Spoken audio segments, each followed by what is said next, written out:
প্রিয় বন্ধুগণ, আসেন আমরা র পড়ার নিয়ম শিখে নেই। হারফ র, আরবিতে র অক্ষর না বলে বলবে র হারফ, বাংলাতে বলবে র অক্ষর। বাংলায় অক্ষর আরেকটি বলা হয়, তাকে বলা হয় অব্যয়। ব্যাকরণের ভাষায় অক্ষরকে বলা হয় অব্যয়। ইংলিশে অ্যালফাবেট বলা হয় সবগুলিকে। অ্যালফাবেট অ্যারাবিক অ্যালফাবেট, তো আল হুরুফুল আরাবিয়া। তো এখানে আমরা দেখতে পাচ্ছি হারফে র হরফ বা র অক্ষর। স্পেলিংও বলা হয়, দেখে বলা হয় স্পেলিং মিস্টেক বলা হয়, যে অনেক সময় কোনো একটা অক্ষর ছুটে গেলে ইংলিশে। সাদামাটাভাবে এখানে যা লেখা আছে আপনি যদি একটু খেয়াল করেন, খুব দ্রুত আপনার বুঝে আসবে। সেটা হলো রটাকে মোটা করে পড়তে হয় একটা বিধান, আর একটা হলো চিকন করে পড়তে হয়। এখানে যত কথাই দেখবেন এই দুটোর সংমিশ্রণে বা দুটোকে বোঝানোর সুবিধার্থেই সব কথাগুলি আসছে। আসেন আমরা পড়ি। হারফ র কোন সময় পুর অর্থাৎ মোটা, এখানে লিখে দিয়েছেন তারা। আবার কখনো এটা কোনো সময় পুর মানে মোটা, আর কখনো এটা পাতলা বা বারিক করে পড়তে হয়। হারফ র মোটা করে পড়বার 5 প্রকার ব্যবস্থা আছে। আসেন এখন 5 জায়গায় আপনি এই রটাকে মোটা করে পড়বেন। এই 5টা জায়গা আপনি মুখস্থ করতে পারেন, বুঝতে পারেন, তাহলে র আপনি মোটা করে পড়া শিখে গেলেন। কোথায় কোথায় পড়তে হবে আসেন। 1, যে সময় র অক্ষরের মধ্যে জাবার কিংবা পেশ হয়। এই যে আমি এতক্ষণ বললাম, এইগুলি পড়াইতে গিয়ে আমি অনেকবার বলেছি, রর উপরে যদি জবর থাকে র মোটা হয়, রর উপরে যদি পেশ থাকে র মোটা হয়। র অক্ষর পোর করে পড়তে হয়। দেখেন দুটো উদাহরণ দেওয়া আছে। রুজিকু, রর উপরে পেশ। রসুলুন, রর উপরে জবর। তো রর উপরে জবর থাকলেও র মোটা করে পড়তে হয়, রর উপরে পেশ থাকলেও র মোটা করে পড়তে হয়। নম্বর 2, যে সময় র অক্ষর সাকিন হয়, অর্থাৎ রটাতে জজম আছে, তার পূর্বেরটাও কিন্তু জবর বা পেশ থাকলেও র মোটা করে পড়তে হয়। আসেন, বই বুঝার চাইতে ওস্তাদকে বেশি বুঝেন। প্রথম কথা হলো, রতে যদি জবর থাকে বা পেশ থাকে র মোটা হবে। শুধু তাই না, 2 নম্বরটা হচ্ছে রতে যদি জজম হয়ে তার পূর্বের অক্ষরটাতে পেশ থাকে বা জবর থাকে, তাও র পোর হবে, মোটা হবে। এই 2টা বিধান আমরা পাইলাম। এখানে বলছে, দেখেন আমি বুঝিয়ে দেওয়ার পর এখান থেকে দেখে নেন, বুঝে নেন। একটু পড়ে যাচ্ছি আমি শুধু সাধারণভাবে, কারণ আমি বুঝিয়ে দিয়েছি। দেখেন যত দেখেন কুরবানা আরসালা, র কিন্তু সাকেনা, কিন্তু তার পূর্বেরটাতে জবর। কুর, দেখেন র কিন্তু সাকেনা, তার পূর্বেরটাতে পেশ। প্রথমটা হচ্ছে রর ওপরেই পেশ থাকবে বা জবর থাকবে, তাহলে র মোটা হবে। দ্বিতীয়টা হচ্ছে যে রর ওপরে থাকবে না, রর আগেরটাতে থাকবে। রটা জজমযুক্ত থাকবে, সাকিনযুক্ত থাকবে, তার পূর্বেরটাতে থাকবে, তাও র মোটা হবে। 3 নম্বরটাতে আসেন। এখন 3 নম্বর হচ্ছে যে সময় র অক্ষর সাকিন হবে, তার পূর্বের অক্ষর জের থাকবে, সে র অক্ষরের পরে হুরুফে ইস্তিলার অক্ষর আসবে, তখন এ রটা মোটা হবে। দেখেন রর পূর্বে জের আছে, সূত্র সাধারণ সূত্র 2 নম্বরের সূত্রটাতে দেখা যাচ্ছে যে এই রটাকে আমাকে চিকন পড়তে হয়, কিন্তু না, একটা ব্রেকেট ট দিয়ে দিয়েছে। এটা 3 নম্বর অবস্থানটা। 3 নম্বর অবস্থানটা আপনাকে 2 নম্বরটা থেকে একটু বেশি জ্ঞান দিচ্ছে। সেটা হলো, যদি রয়ের পূর্বের র জজম যুক্ত হয়, তার পূর্বে যদি জের থাকে, কিন্তু জজম যুক্তর পরেরটাতে হুরুফে ইস্তিলা আছে, তাহলেও এটা পুর হবে। এই যে খুসা জগতিন কিজ, এই পাঁচটা খুসা জগতিন কিজ, এই অক্ষরগুলি হুরুফে ইস্তিলার। তা দেখেন কফ রজের কির, এটা কিন্তু কির, এটা কিন্তু হিসাবে কিন্তু রয়ের পূর্বের জজমের পূর্বেরটাতে জের হওয়াতে রটা কিন্তু বারিক হওয়ার কথাই ছিল, কিন্তু হরুফুল ইস্তিলা তার পরে আসার কারণে এ রটাকে মোটা করে দেওয়া হচ্ছে। কের তসিন, ঠিক দেখেন মির সদিন, এভাবে দেখেন ইরজি ইরজি না ইরজি। ভাইরে, কোরআনের বিধান, কোরআন সুন্দর করে পড়ার জন্য আসছে। আপনি আমি যদি না শিখি তাহলে আমার আপনারই দোষ, কোরআনের কিন্তু কোনো দোষ না, আমার আপনারই দোষ, আমার আপনার দোষ। কত কিছু শেখার বাকি আছে, আমরা বসে থাকছি। বড় হয়ে গেলাম, কোরআন শিখলাম না, কিছু শিখলাম না। এখন প্রবাস জিন্দেগিতে কামাই করতেছেন আপনারা, মনে করেন এখন কোরআন শিখেননি। আল্লাহ সুযোগ দিয়েছে, এই সুযোগই শিখে নিতে হবে।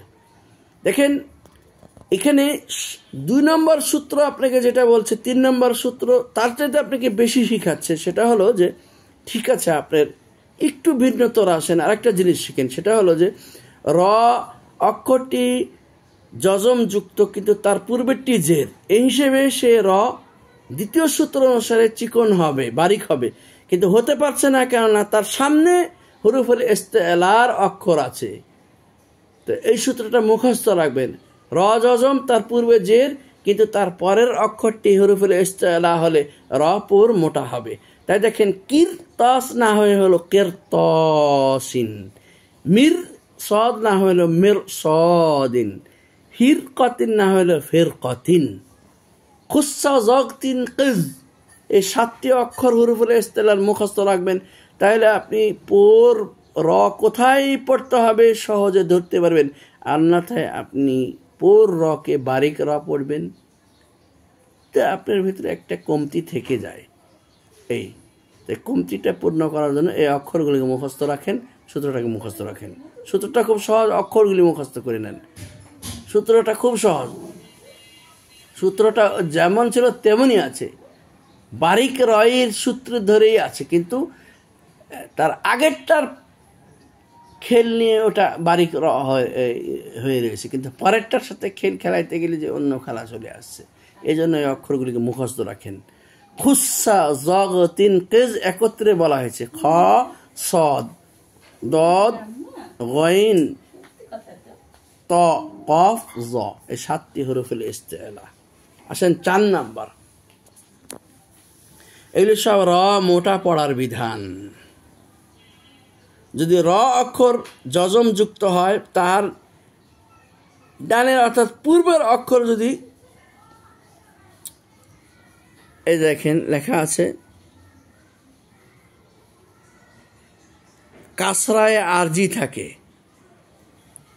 তখন সেই অক্ষরকে পোর করে পড়িতে হয়। দেখেন কাসরায় আরজিটাকে দেখেন, এই যে ইনির তাবতুম, ইনির তাবতুম, আমির তাবু, কাসরায় আরজি, এটা কাসরায় আরজি, কাসরায় আরজি।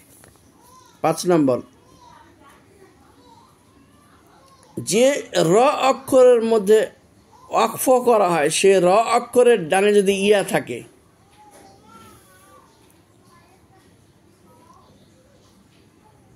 ইয়া থাকার হইলেও সেই অক্ষরকে পড়তে হবে। যেমন শাহর,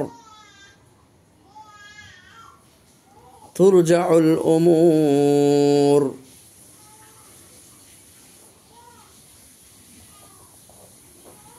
এখানে ডানে যদি ওয়াও থাকে, লিখতে গিয়ে টাইপিং মিস্টেক হয়েছে, ওয়াও না, ইয়া না, ওয়াও থাকে, ঠিক আছে? ওয়াও থাকলে কি হবে, এটা মোটা হবে। যেমন হুসিলা মা ফিস সুদূর,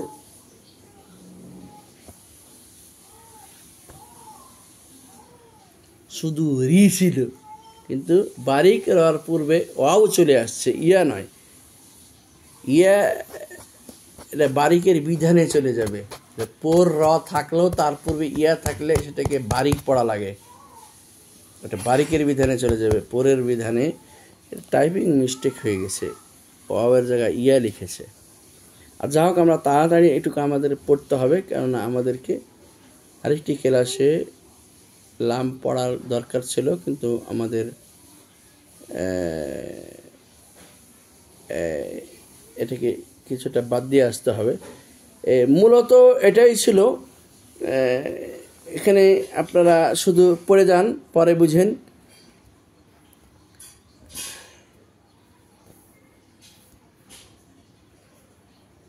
জরুরি বিষয়টা এখান থেকে পড়ায় দেওয়া হয়েছে। হারফে র বারিক পাতলা পড়ার নিয়ম, ওটি শেষ হয়ে গেছে। হারফে র বারিক পাতলা পড়ার নিয়ম। হ্যাঁ, আসেন এখন পাতলা পড়বেন রটাকে। আমি পড়ে যাব খুব দ্রুত। দেখবেন র অক্ষর বারিক বা পাতলা করে পরিবার বোঝানো 4 প্রকার ব্যবস্থা আছে। আপনারা বারবার বুঝে নেবেন, দেখবেন পরে আপনারা বারবার শুনে যাবেন, বুঝে নেবেন। পোর বোঝার পর বারিকটা সহজে বুঝে যায়। র অক্ষরের নিচে যদি জের থাকে তাহলে সেটা বারিক হয়, যেমন রিজা আলিন, রিজকা। 2, র অক্ষর সাকিন হয় এবং তার পূর্বের অক্ষর যদি জের থাকে তাহলে মিরফাক, ফিরাউন। 3, যে সময় র অক্ষরের মধ্যে অফ করা হয় সে র অক্ষরের ডাইনে যদি ইয়া থাকে, হ্যাঁ, যেমন আগের উদাহরণটা আমি দিয়েছি আপনাদেরকে, যেমন সাইর রু ছিল কিন্তু বারিক রর পূর্বে ইয়া এসেছে। 4, যে র অক্ষর অফ করা হয় সে র অক্ষরের পূর্বে ইয়া ব্যতীত অন্য কোনো সাকিন হইয়া সেই সাকিন অক্ষরের পূর্ব অক্ষরের নিচে জের থাকিলে সে সময় র অক্ষরকে বারিক পড়তে হয়। যেমন দেখেন জিখরিন, আইনাল কিকরি, হিজিরিন বা হিজিরিন, শিরিন। ঠিক আছে, এ র পুর পড়ার, মোটা পড়ার 5টা নিয়ম পেলেন, আর চিকন পড়ার 4টে নিয়ম পেলেন।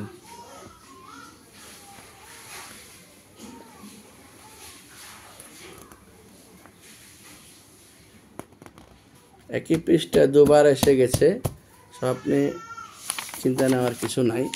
আসেন, লামের বিষয়টা আপনাদেরকে আগে বুঝিয়ে দিয়েছি, সেজন্য এখন ধারাবাহিকভাবে এগুলি পূর্বের পাঠগুলিকে একটু পুনরালোচনা ছাড়া আর কিছু না। এটা আবার আমি বলে যাই যে লাম অক্ষর পড়ার নিয়মটা হচ্ছে আল্লাহ, আল্লাহ, আল্লাহ অক্ষরটি, এটাই মূল। আল্লাহ শব্দটি শুধু আল্লাহ শব্দের পূর্বে জবর থাকলে, পেশ থাকলে মোটা হবে, কেন লাম, আল্লাহতে লাম আছে। তো আল্লাহ শব্দটি শুধু এর পূর্বে যদি জের থাকে তাহলে চিকন হবে, বিসমিল্লাহ। আর জবর থাকলে মোটা হবে ক্বালাল্লাহু, পেশ থাকলে মোটা হবে ক্বালুল্লাহু। আল্লাহ শব্দের পূর্বে জবর পেশ থাকলে আল্লাহ শব্দ মোটা হবে, আল্লাহুম্মা শব্দটাও মোটা হবে। আল্লাহুম্মা মানে হে আল্লাহ। আল্লাহুম্মা শব্দটি, আল্লাহ শব্দের পূর্বে জের থাকলে যেভাবে আল্লাহ শব্দটি চিকন হবে, এরকম আল্লাহুম্মা শব্দটিও চিকন হবে। বুঝেছেন? এতটুকু বোঝার জন্য পুনরায় এই লামের বিধানটা নিয়ে একটু কথা বললাম রর শেষ দিকে গিয়ে। এখন আসেন, তাহলে আল্লাহ লাফজে জালালা বাকি যে লামগুলি আছে সব লাম আল্লাহ বাদ দিয়ে আল্লাহ শব্দটির পূর্বে জবর ও পেশ থাকলে আল্লাহ শব্দটি মোটা হবে, এই লামটা মোটা হবে আল্লাহ শব্দের। আর আল্লাহ শব্দটির পূর্বে যদি জের থাকে তো আল্লাহ শব্দটির এই লামটা চিকন হবে। বাকি সমস্ত লামই চিকন, কোনো লামকে আর মোটা পড়া যাবে না। অর্থাৎ আল্লাহ লাফজে জালালার ভিতরে থাকার কারণে এর গুণগত মান বেড়ে গেল, যার কারণে একটা আলাদা বিধান এখানে আমাদেরকে একটু খেয়াল করতে হবে। বাকি সর্বাবস্থায় লাম থাকবে চিকন। অনেকে আজান দেয় কয় আল্লাহু আকবার, আল্লাহু আকবার, এভাবে এভাবে থামে। এবং